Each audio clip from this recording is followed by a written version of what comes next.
Le chef de l'État, professeur Alpha Condé, a regagné Conakry hier vendredi. Il rentre d'un voyage qu'il a conduit en Mauritanie et en Afrique du Sud, où il prit part respectivement au sommet de l'OMVS, Organisation pour la mise en valeur du fleuve Sénégal, et des BRICS, le groupe des pays émergents composé du Brésil, de la Russie, de l'Inde, de la Chine et de l'Afrique du Sud.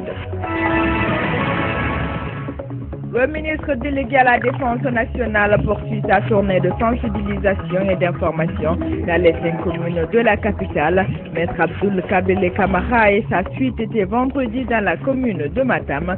L'objectif de cette démarche est d'exhorter les populations à cultiver l'esprit de paix et de cohésion sociale.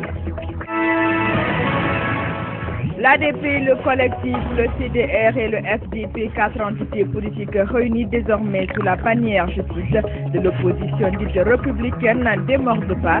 Leurs leaders ont à nouveau animé une conférence de presse ce vendredi à Conakry, occasion pour eux de parler de la situation sociopolitique du pays tout en expliquant les raisons qui les ont amenés à claquer la porte du dialogue politique il y a peu. Les leaders ont fait part de leur intention de mener un certain nombre d'actions pour, disent-ils, se faire entendre.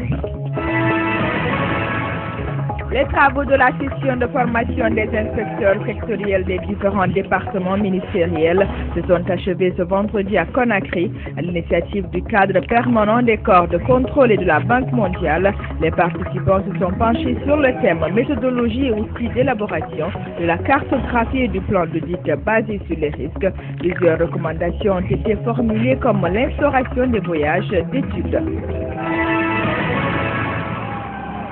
Voter le budget pour l'exercice 2013 de la commune de Ratomat, elle était ce vendredi le centre d'intérêt d'une rencontre des conseillers communaux de cette localité. C'était à la faveur d'une session ordinaire qui a mobilisé chefs de quartier de la dite commune, représentants de la société civile et partenaires au développement.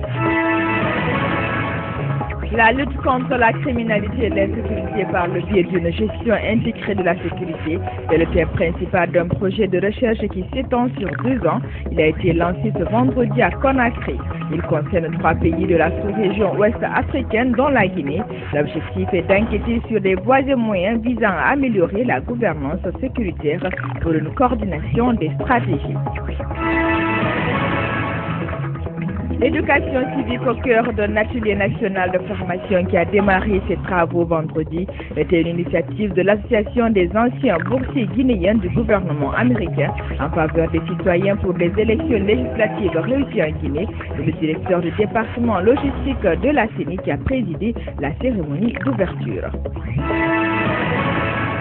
Les témoins dans le procès des présumés auteurs de l'attaque contre le domicile privé du chef de l'État continuent de défiler à la barre après le commandant Donzo et l'adjudant-chef Fodé Abbas Souma, tous 2 membres de la garde présidentielle. C'est un autre officier qui a été entendu ce vendredi. Commandant Morikou Rouma, garde rapproché du président Alpha Condé, est largement revenu sur les circonstances de l'attaque du 19 juillet 2011. Les stages de formation des 5e, 6e et 7e promotions des officiers de police judiciaire ont pris fin ce vendredi à l'École nationale de la gendarmerie de Sonfonia.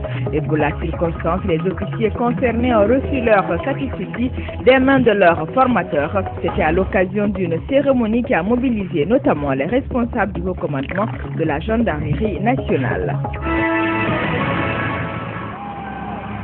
Les activités initiées par l'ONG des femmes et amies de l'hôpital national Donka se poursuivent.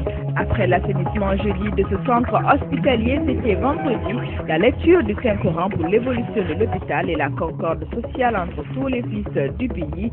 Une lecture ponctuée de prières et placée sous la houlette du premier imam de la grande mosquée Faisal.